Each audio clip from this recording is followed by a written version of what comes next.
Muy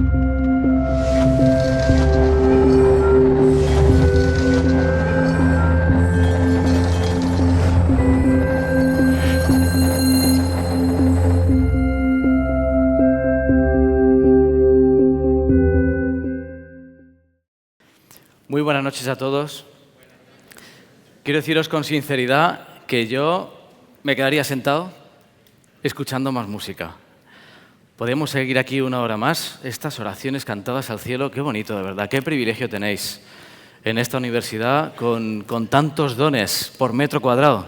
Esto no hay en todo lugar, en ningún otro lugar del planeta. Hay tanto don junto.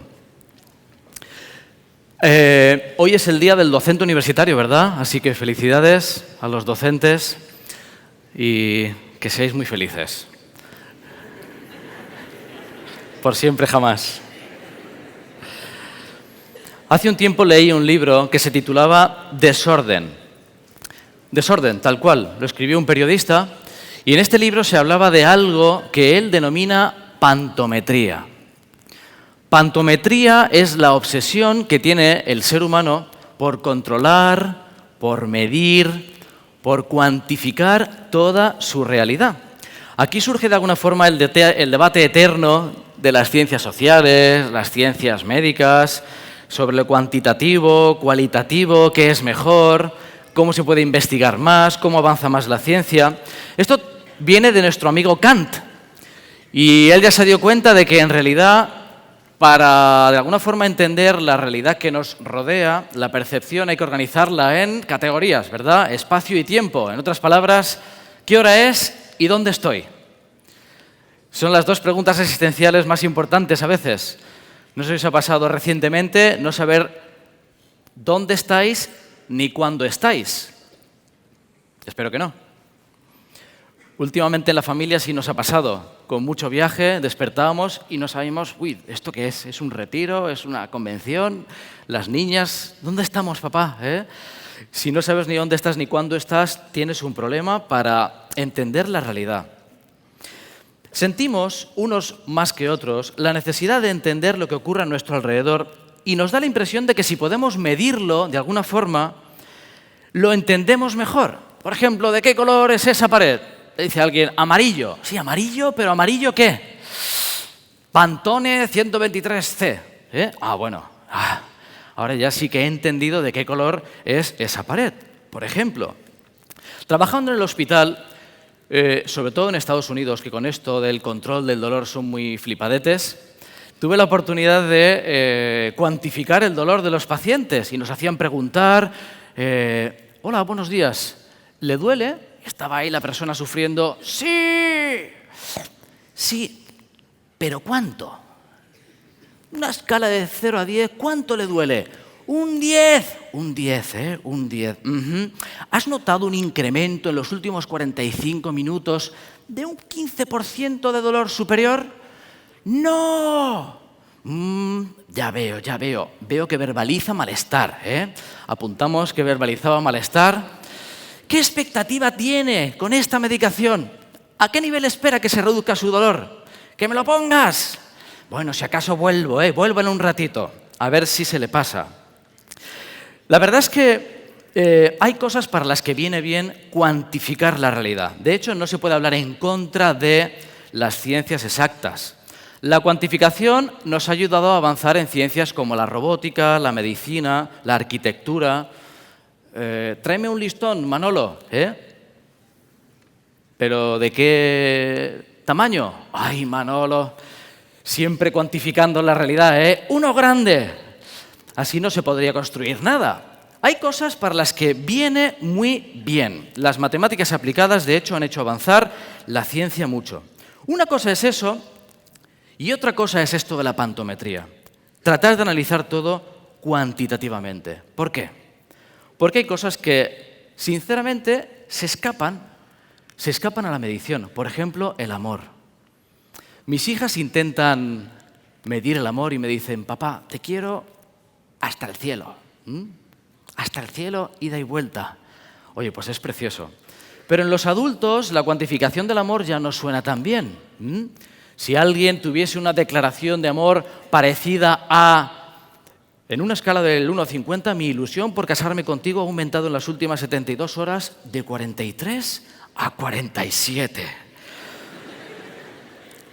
Hemos logrado un porcentaje razonablemente alto apto para dar ese paso. Si no tienes inconveniente, podríamos sellar nuestro compromiso rubricando un certificado matrimonial, quizá de un tamaño DIN A3, 0,2 milímetros de ancho. ¿Qué te parece?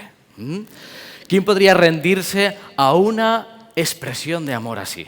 A una declaración. Quizá algún ingeniero por aquí se siente identificado, ¿verdad?, con este tipo de medición.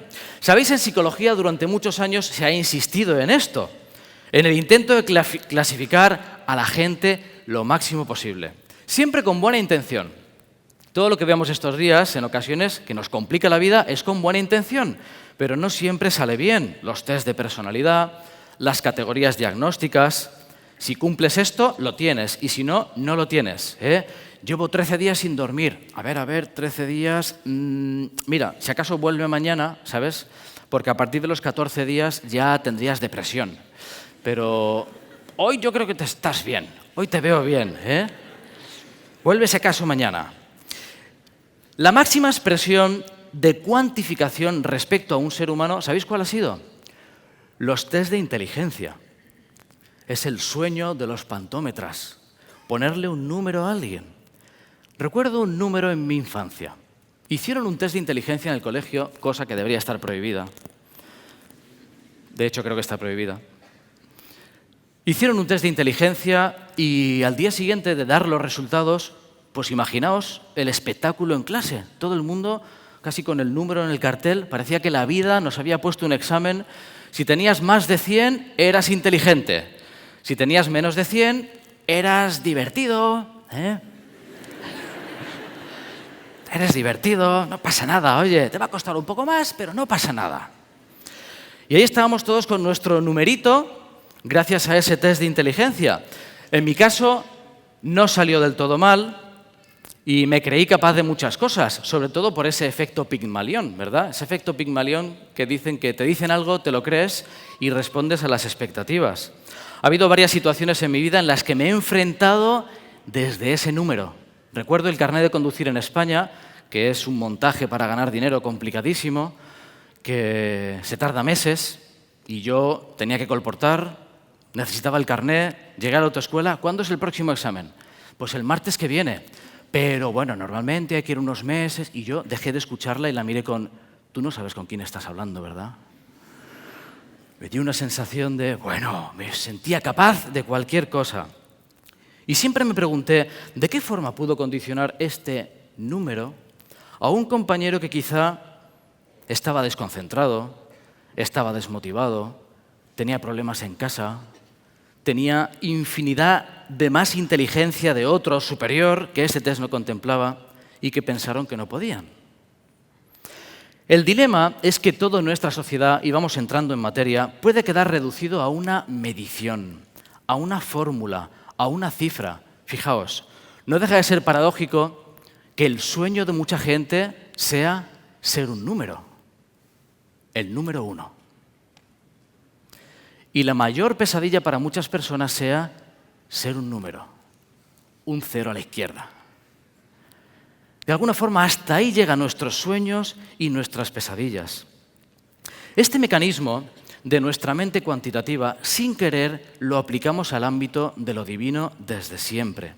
Los antiguos trataban de comprender la divinidad, comprender por qué actuaba, por qué no actuaba, así que lo resolvieron con un montón de dioses y descubrieron el dios río, el dios sol, ahora está enfadado, ahora duerme.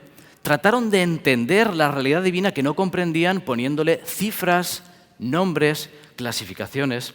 Nosotros nos hemos escapado del politeísmo, pero seguimos intentando meter a Dios en una cajita, controlarlo, medirlo, analizarlo, siempre con buena intención, pero siempre se escapa a nuestra comprensión.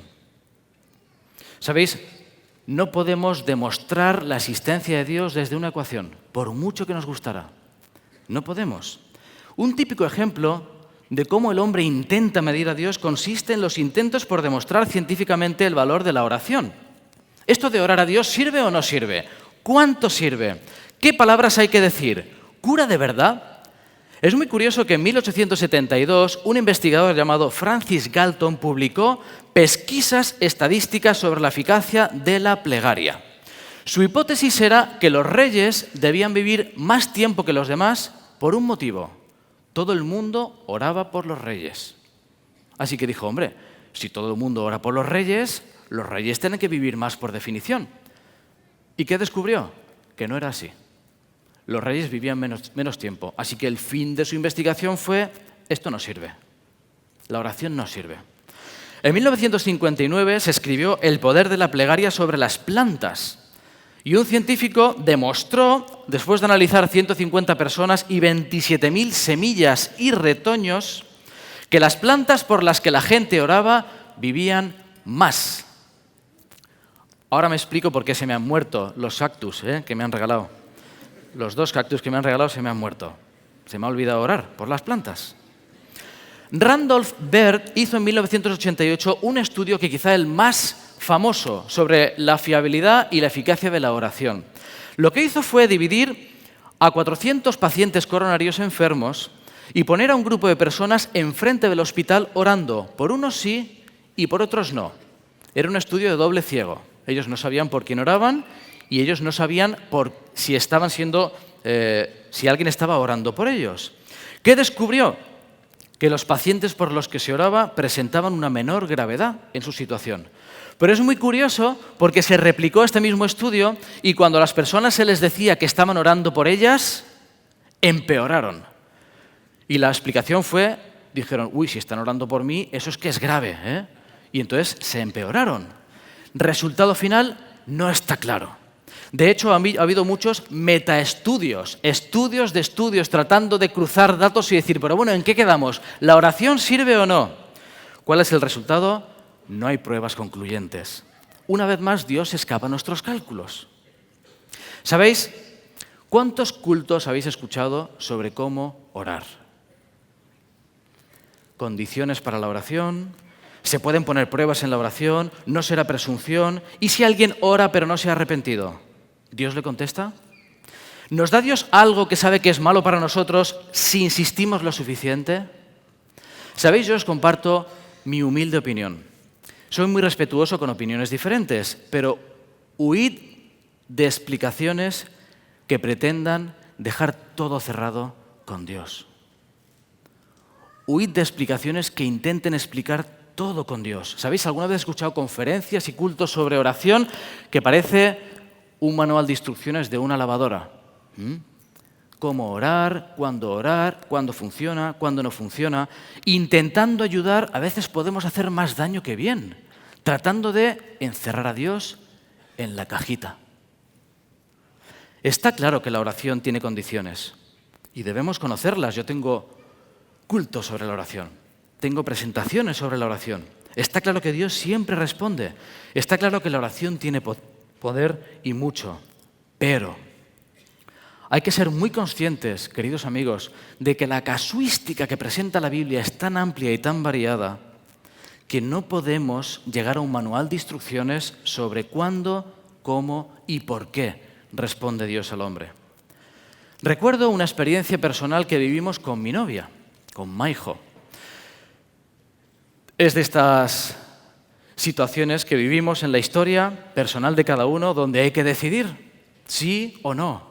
¿Es ella, no es ella? ¿Es él, no es él? Y recuerdo que esta experiencia fue muy útil para los dos porque Dios nos respondió de forma diferente. Yo recuerdo, nuestro noviazgo fue muy peculiar y había momentos en los que había que decidir. Y era como, Señor, recuerdo irme a la montaña, bueno, a la montaña aquí pocas, ¿verdad?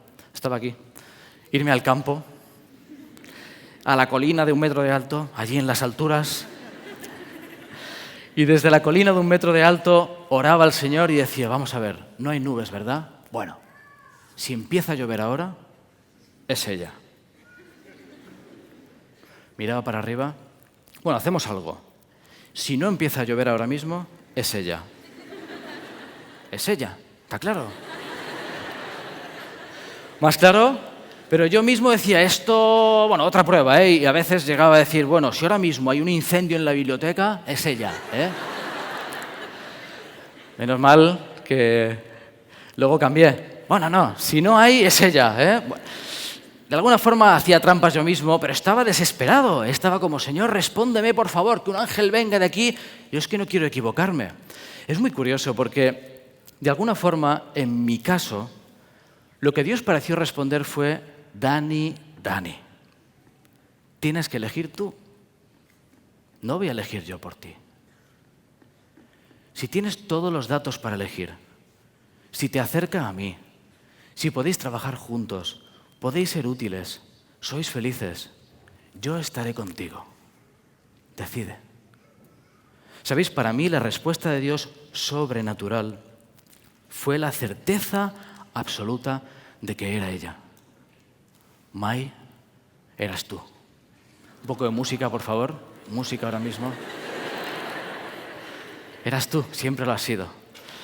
Vete a dormir porque ahora voy a hablar de ti, ¿eh? En cambio, a Maijo le respondió de forma diferente. Misma situación, en la distancia, ella estaba colportando en un país lejano y ella me había dado el teléfono de la casa donde estaba con una señora, pero me lo había dado hace semanas en un correo y ella ni siquiera recordaba si yo lo tenía o no. Y era una situación en la que también había que decidir. Ella estaba, pues, lógicamente preocupada por qué iba a pasar con nosotros. Así que puso una prueba. Tengo permiso para contarlo. Puso una prueba y la prueba era un sábado. Y la prueba fue, Señor, si tengo que esperar a que este gallego se aclare de una vez por todas, que llame hoy por teléfono a casa. Ya está. Fin de la oración. Estuvo orando y estuvo leyendo y el sábado se pasaba y el sábado se pasaba y el sábado estuvo a punto de pasarse. Y entonces la señora en la que estaba la casa, donde estaba, le dijo, mira, ya se está por poner el sol, ¿por qué no vas a comprar pan? Y ya entre que vas y vuelves se ha puesto el sol y ya tenemos para cenar. Así que con dolor de corazón y tristeza se fue. Se fue a comprar pan, se hizo de noche, volvió y cuando volvió le esperaba la señora. Ha llamado a alguien. ¡Ah!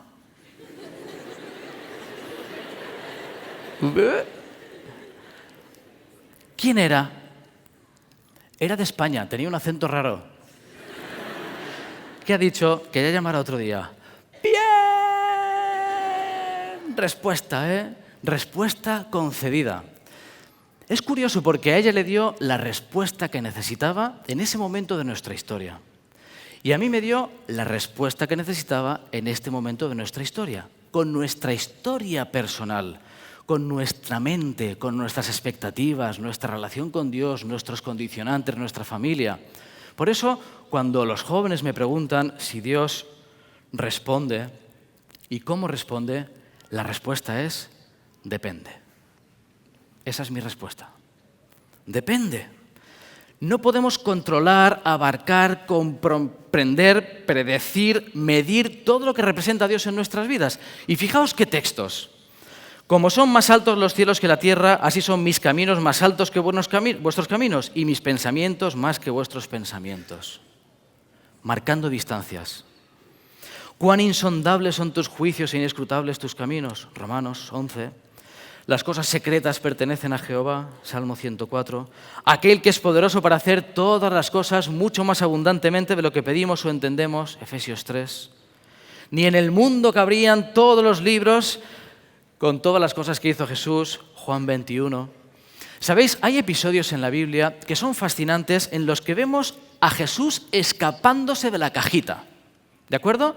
El hombre intentando meter a Jesús en la cajita y Jesús regateando al hombre y escapándose. Vamos a verlos porque son muy curiosos. El primero es Mateo 18, versículos 15 al 22.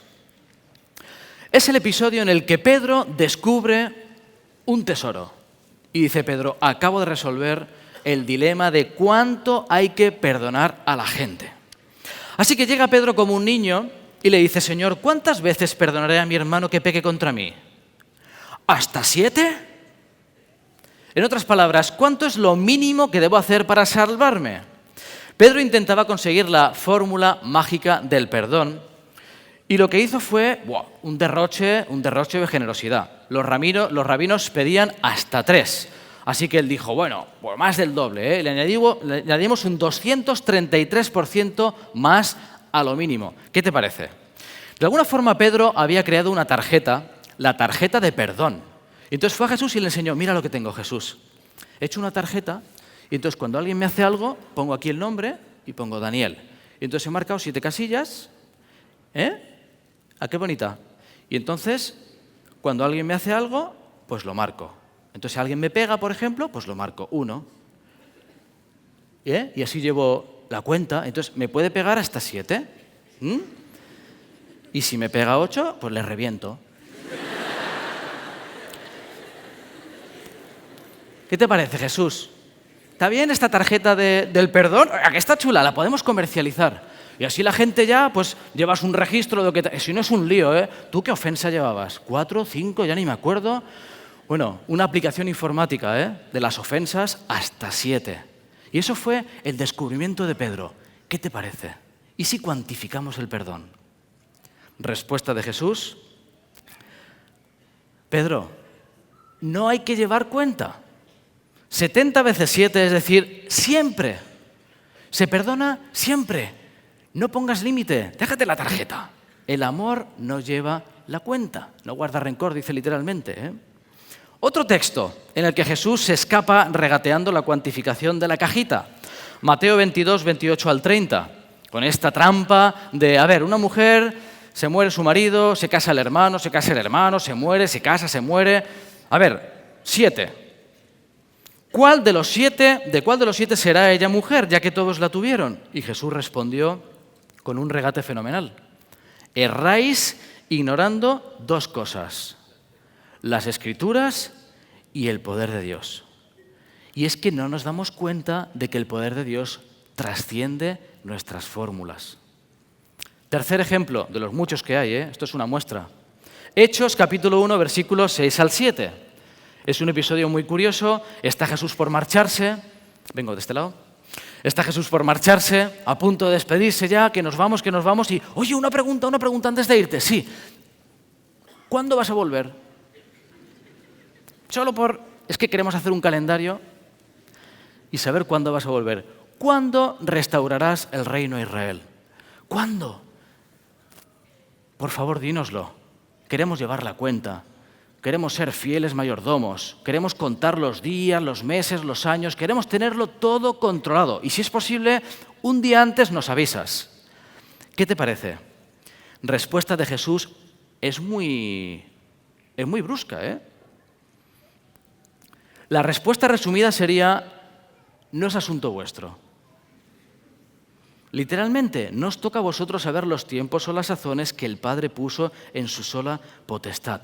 En otras palabras, Jesús dijo, chicos, por favor, dejad de contar. Dejad de contar. Rompe el calendario. Déjalo. No es asunto vuestro, es asunto de Dios, de nadie más. Vosotros a lo vuestro. Venga, a predicar. Y ese mensaje nos lo da a todos, durante toda la historia. No, pero ¿cuánto después de la ley dominical y esto, y si contamos, y si sumamos, y los 6.000 años, y el 2000 y pico? Que dejéis de contar. Es la respuesta que Dios da. ¿Qué aplicación práctica podemos sacar de esta realidad que encontramos en la Biblia, tratando de evadir nuestros intentos por meter a Dios en una cajita? ¿Sabéis? Hemos de ser conscientes de nuestra necesidad de medir y controlar. Hemos de ser conscientes de nuestra tendencia a intentar predecir y hemos de ser conscientes de que esto no nos sirve con Dios. Decenas de versículos lo demuestran. Es cierto que hay directrices en la Biblia, promesas. No nos deja Dios en la incertidumbre. Es el tema de toda esta semana. Dios no nos deja en la incertidumbre. De hecho, hay promesas y en 1 Corintios 1 todas las promesas de Dios son en Él sí y amén. Sí, Señor, todas las promesas ciertas, pero Dios está fuera de nuestro alcance y en muchas ocasiones de nuestra comprensión. Y es que así debe ser. Así debe ser. Dios se revela en un niño, Dios se revela en una mano amiga, Dios se revela en un abrazo, pero Dios también se revela en la inmensidad del universo. Ponte a contar estrellas. ¿Sabéis? Quizá no entendamos todo. De hecho, estoy seguro de que no vamos a entender todo. ¿Por qué aquí intervienes, Señor? ¿Por qué allí no? ¿Por qué ocurre esto?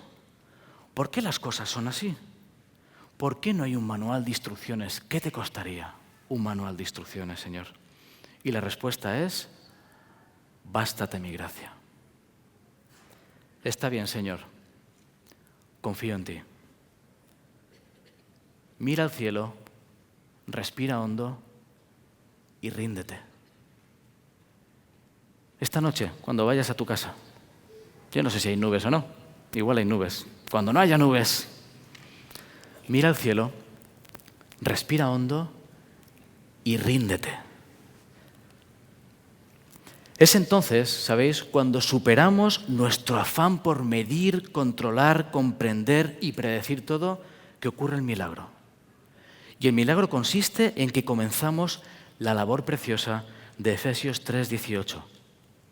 Consiste en que seamos plenamente capaces de comprender con todos los santos cuál sea la anchura, la longitud, la profundidad y la altura, y de conocer el amor de Cristo que excede todo conocimiento, para que seamos llenos de toda la plenitud de Dios. ¿Quieres medir? ¿Quieres medir? Mide el amor de Dios. Te llevará toda la eternidad. Amén.